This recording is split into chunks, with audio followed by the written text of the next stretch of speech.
I was arranging roses in our living room when I heard his key turn in the lock, and for just a second, one foolish, hopeful second, I thought maybe this year would be different. Maybe Daniel remembered. Maybe after 17 years of marriage, he'd finally surprise me the way he used to when we were young and stupidly in love. The roses were deep red, the kind that cost too much but felt worth it because today was supposed to matter. October 14th. Our anniversary. The day we promised forever. He walked in with Marcus trailing behind him, and my stomach dropped before my brain could catch up to why. Marcus. Daniel's best friend since college, the guy who'd been Daniel's best man, the one who ate dinner at our table every Sunday, the one I confided in about Daniel's distance, about feeling invisible in my own marriage. Marcus, who'd looked me in the eye 6 months ago and told me I deserved better while touching my hand just a little too long. But I pushed that thought away. I smiled. I always smiled. "Hey, babe," Daniel said, barely glancing at me. "Marcus and I need to talk to you about something. Not, happy anniversary. Not, you look beautiful. Not even sorry I'm late. If you're watching this from somewhere in the world right now, drop a comment and tell me where you're from. I need to know I'm not alone in this. And if you've ever felt invisible in your own home, you'll understand every single word of what I'm about to tell you. Hit that subscribe button, because what happened next changed everything, and you're going to want to hear how this ends. Check the description box below for more stories like this, stories about women who refuse to disappear quietly. I set down the vase, my hand suddenly cold. Okay, what's going on? Marcus sat on my couch. My couch, the one I'd picked out, the one I'd made payments on when Daniel's business was struggling, and he had this look on his face. Not quite guilt, more like satisfaction trying to wear a mask of concern. Daniel stood by the window, his back to me, hands in his pockets like a man about to deliver bad news he'd already made peace with. "Katie," Daniel started, and I hated how my name sounded in his mouth right then. Distant. Clinical. "We need to be honest with you. This hasn't been working for a while now." My heart started hammering, but I kept my face neutral. 17 years of marriage teaches you how to hide. What hasn't been working? Us. He finally turned around. "You and me. This marriage." The room tilted slightly, but I stayed standing.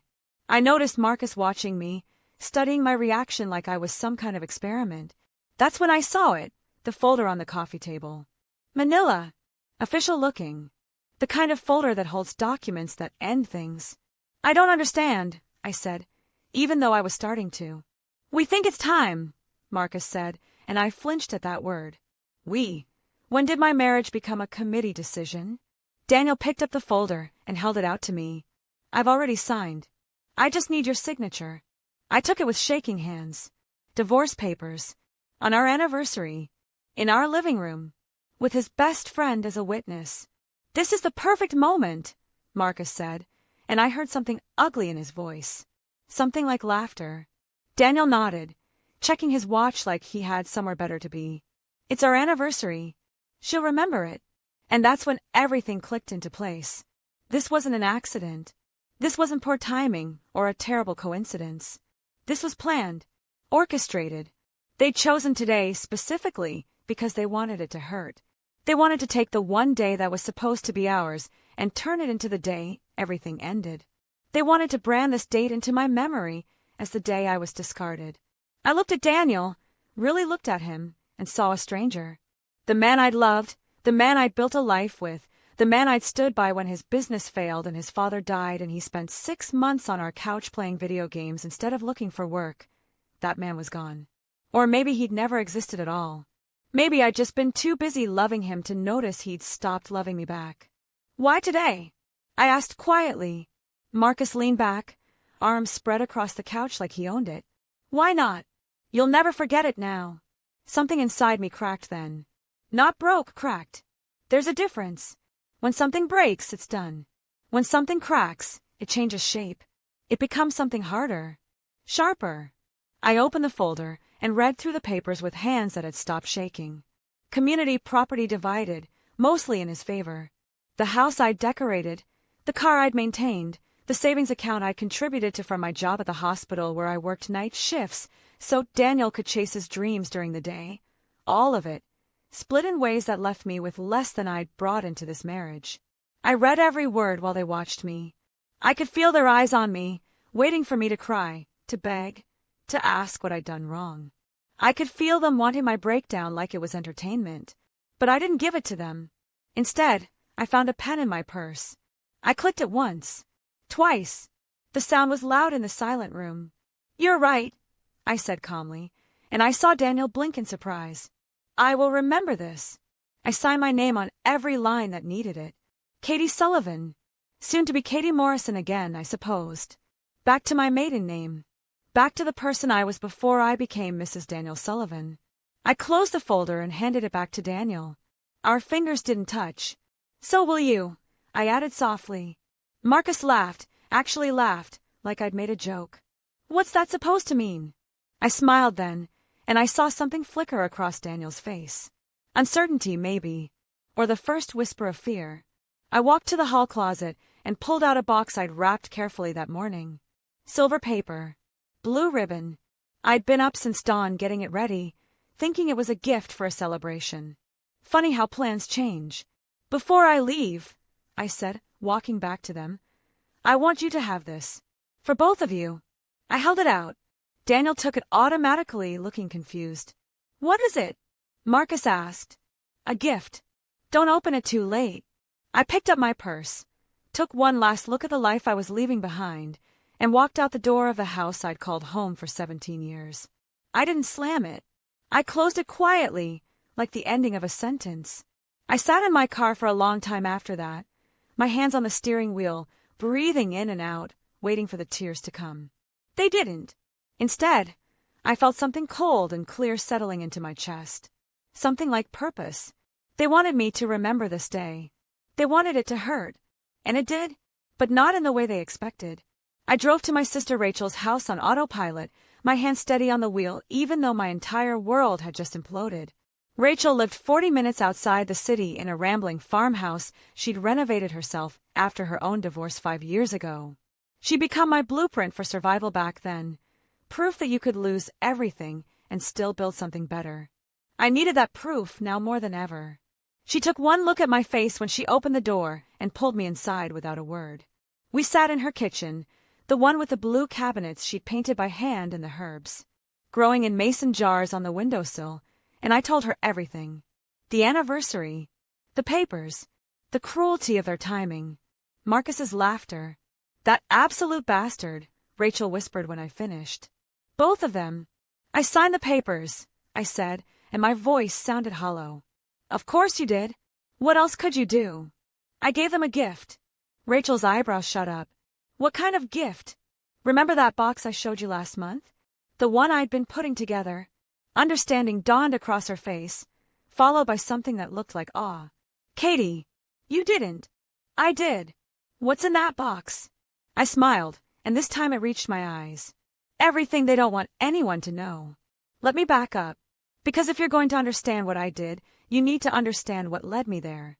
And if this story is making your blood boil the way mine was that day, do me a favor and hit the like button. Share this with someone who needs to hear it. Check the description box for more stories about women who fought back. You're going to want to see where this goes.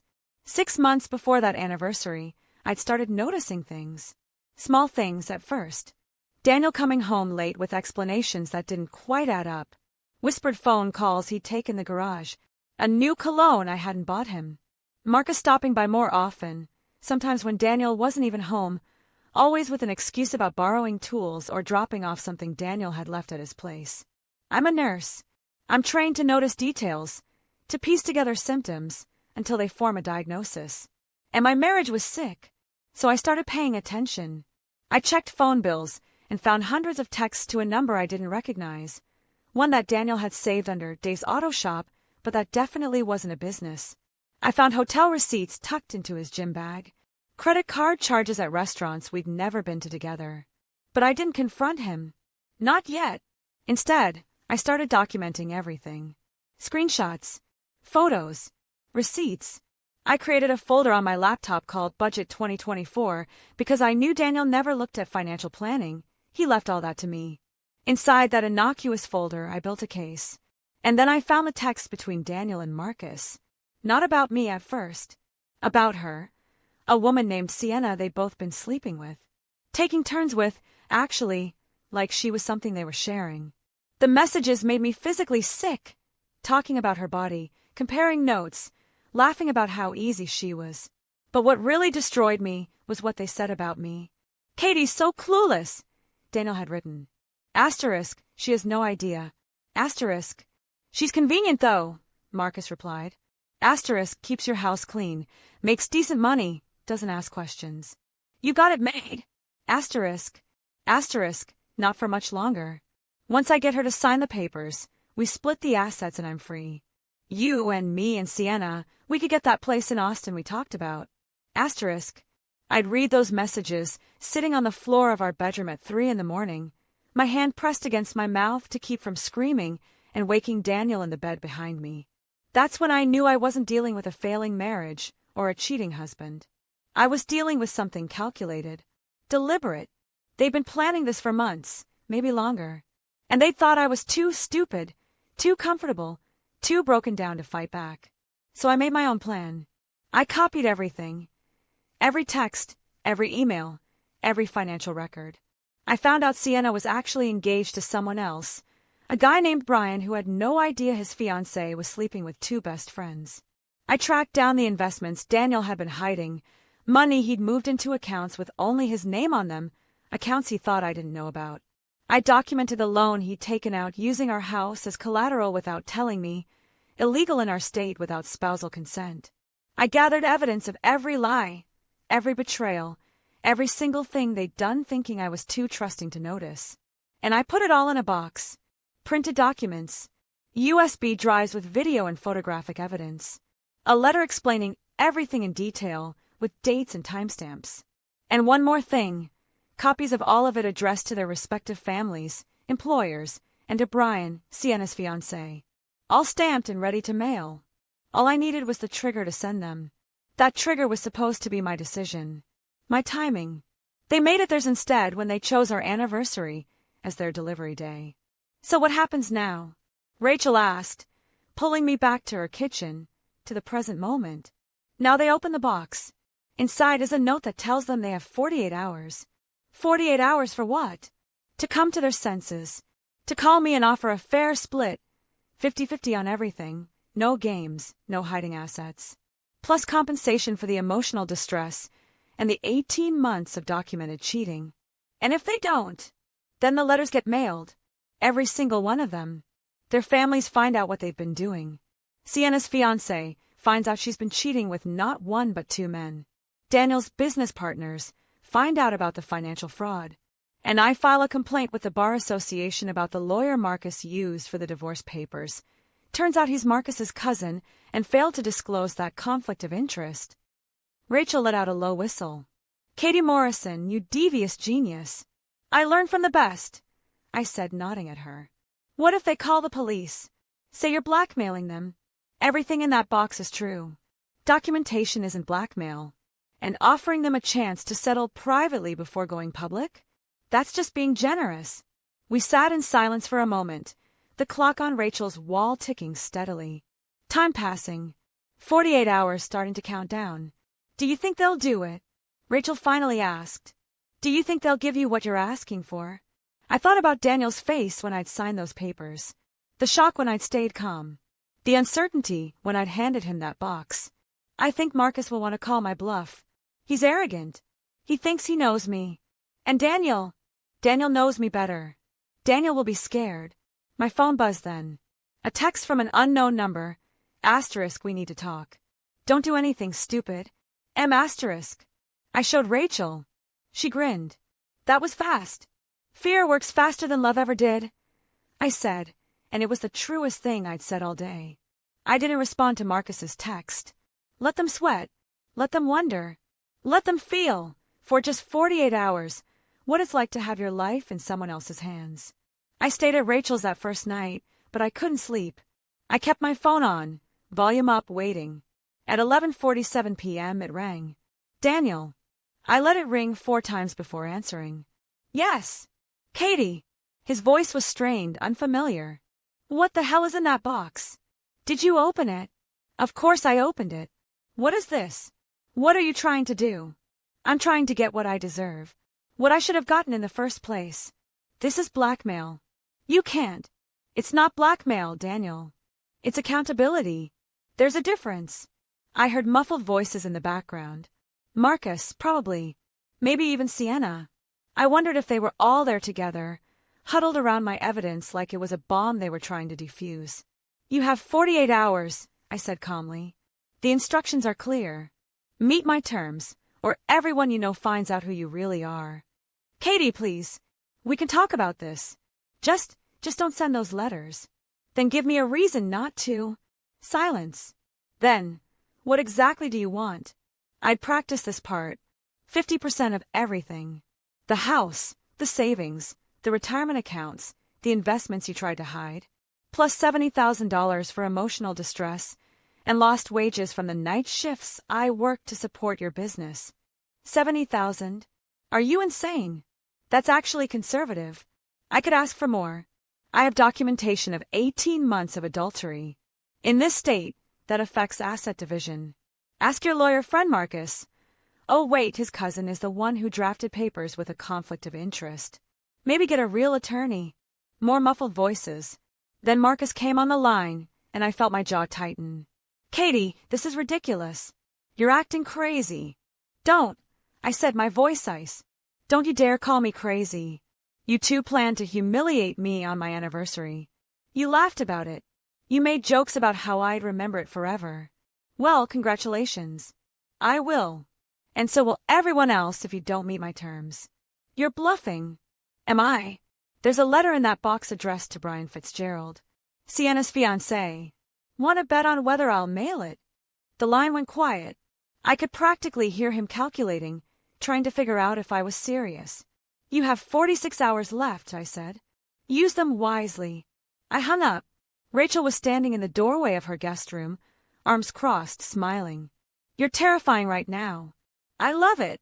I'm just tired of being nice to people who treat me like garbage. Amen to that. She paused. What if they don't pay? Then I send the letters and start over with nothing, same as I would have anyway. But at least everyone will know the truth. If you've ever been backed into a corner and had to fight your way out, you know exactly how I felt in that moment. If this story is hitting home for you, leave a comment telling me what you would have done in my situation. And subscribe, because what happens next is going to blow your mind. Check the description for more stories like this. Stories about survival, revenge, and justice. The next day was hell. My phone wouldn't stop buzzing. Texts from Daniel, from Marcus, from numbers I didn't recognize, probably Sienna. Voicemails, ranging from apologetic to threatening. At one point, Marcus texted, *, you're destroying people's lives over a failed marriage. Is that who you want to be? *. I texted back, *, you destroyed my life on my anniversary for fun. You tell me, *. By hour 36, things started to shift. Daniel's texts became less defensive, more desperate. *, please, Katie. My parents can't find out about this. It'll kill my mother, *. Then pay me what I'm owed. *, I don't have 70,000 liquid. You know that, *. Sell something. Take a loan. Figure it out. That's what you told me to do when your business was failing, and I worked doubles to keep us afloat, *. Hour 42. Marcus called from a different number. I almost didn't answer, but curiosity won. What do you want? I asked. To explain. To apologize. You have 297 words before I hang up. Make them count. Look, Daniel's falling apart. His business can't handle this coming out. Mine can't either. You win, okay? You win. Just tell us how to fix this. I already told you. Pay me. What if we give you the house? And 60,000. That's all we can pull together. 70. And 50% of the retirement accounts. Non-negotiable. Katie. 203 words left, Marcus. Choose them carefully. Fine. 70. And the retirement split. But you have to destroy those letters. All of them. And the evidence. I'll destroy the letters when I have the money in my account and the deed to the house in my name. The evidence stays with me as insurance. That's not. 152 words, Marcus. I'd think very carefully about your next sentence. He was quiet for a long moment. Then, we'll have it ready by tomorrow morning. Smart choice. I hung up and immediately called Rachel. They broke. What did you get? The house. 70,000. Retirement split. They think I'm destroying the evidence. But you're not. Hell no. I'm keeping copies, just in case they decide to get stupid again later. Katie Morrison, you are my hero. I met them at a lawyer's office. Not Marcus's cousin, but a real estate attorney I'd hired the day before. Daniel looked like he hadn't slept. Marcus looked furious but defeated. Sienna wasn't there. Apparently she'd broken up with both of them when Brian found out anyway. Someone had tipped him off. I wondered who could have done that. It was me. I'd sent that letter early. Some people don't deserve second chances. The paperwork took hours. Signing, notarizing, transferring funds. I watched the numbers appear in my account, $70,000, and felt nothing. Not victory. Not satisfaction. Just emptiness where love used to be. When it was done, Daniel caught my arm as I was leaving. Was it worth it? He asked quietly. Destroying everything we built. I looked him in the eye. You destroyed it when you chose to humiliate me instead of just being honest. You destroyed it when you laughed with your best friend about how clueless I was. You destroyed it every single day for 18 months when you looked me in the face and lied. I'm sorry. No, you're not. You're sorry you got caught. There's a difference. I pulled my arm free and walked out into the parking lot, into the bright afternoon sunshine, into the first day of my new life. Rachel was waiting in her truck, engine running. I climbed in and buckled my seatbelt. Where to? She asked. Somewhere I can breathe, I said. Somewhere they're not. That was 8 months ago. 8 months since I signed divorce papers on my anniversary. 8 months since I became the kind of woman who fights back instead of just surviving. 8 months since I stopped apologizing for taking up space in my own life. I'm sitting in my house right now, my house, with my name on the deed, the one Daniel thought he'd get to keep while I walked away with scraps. I repainted the living room, tore out the carpet he picked, and put in hardwood floors. Got rid of every piece of furniture that reminded me of him, and bought new pieces that are actually comfortable instead of just expensive looking. It doesn't look like our house anymore. It looks like mine. The 70,000 is mostly still in my account. I'm saving it. For what? I'm not sure yet. Maybe a down payment on a cabin in the mountains. Maybe a trip to all the places I wanted to visit but couldn't because Daniel always said we couldn't afford it, even though he could apparently afford hotel rooms for his affair. I still work at the hospital, but I switched to day shifts. I don't need the extra money anymore, and I was tired of living my life in the dark while other people enjoyed the sunshine. My coworkers say I seem different, lighter. One of the older nurses, Patricia, told me I look like someone who finally put down something heavy. She was right. Rachel and I have dinner every Sunday now, my new tradition, replacing the one where Marcus used to colonize my table in my marriage. We drink wine and talk about all the things we're going to do now that we're not spending our energy on men who didn't deserve it. She's dating someone new, a woman named Clarissa, who makes her laugh in a way I never heard with her ex-husband. I'm not dating yet. Maybe I will someday. Maybe I won't. For now, I'm learning how to be alone without being lonely. It's harder than I expected, but better too. Daniel texted me 2 months ago. Just one message. I made a mistake. I'm sorry. Can we talk? I didn't respond. What would I say? That I forgive him? I don't. That I want him back? I don't. That I understand? I don't do that either. Some things can't be fixed with apologies, and some people don't deserve second chances. Marcus, interestingly enough, lost his job. Not because of anything I did directly. I never sent the letters to his employer like I'd threatened. But word got around anyway. Small town dynamics. Somebody told somebody who told somebody else, and suddenly everyone knew that Marcus had used his cousin to draft divorce papers without disclosing the relationship. The Bar Association launched an investigation. It's still ongoing. I genuinely don't know how I feel about that. Some days I feel guilty. Most days I feel like he made his own bed. Sienna and Brian didn't get married. She called me once, somehow got my number, wanted to know why I'd ruined her life. I almost laughed. I told her I didn't ruin anything. I just held up a mirror. She didn't like that answer. She hung up on me, and I haven't heard from her since. But here's the thing nobody tells you about revenge. It doesn't fix anything. It doesn't heal the hurt or erase the betrayal. It doesn't make you feel better in the way you think it will. When I imagined this moment, sitting in my house, financially secure, free of Daniel and his lies, I thought I'd feel victorious, powerful, like I'd won something important. Instead, I just feel tired, and sad, and grateful to be on the other side of something that could have destroyed me. The gift I gave them that day, the box full of truth and consequences, it wasn't really about revenge. Not in the end. It was about refusing to disappear quietly. It was about saying, you don't get to hurt me and walk away unscathed. You don't get to laugh about my pain and face no consequences. You don't get to erase me from my own story. They wanted me to remember our anniversary. Mission accomplished. But I don't remember it the way they intended. I don't remember it as the day I was humiliated. I remember it as the day I discovered I was stronger than I'd ever known. The day I stopped being afraid of losing things and started being protective of my own worth. If you've stayed with me this whole time, through all 4 chapters of this mess, thank you.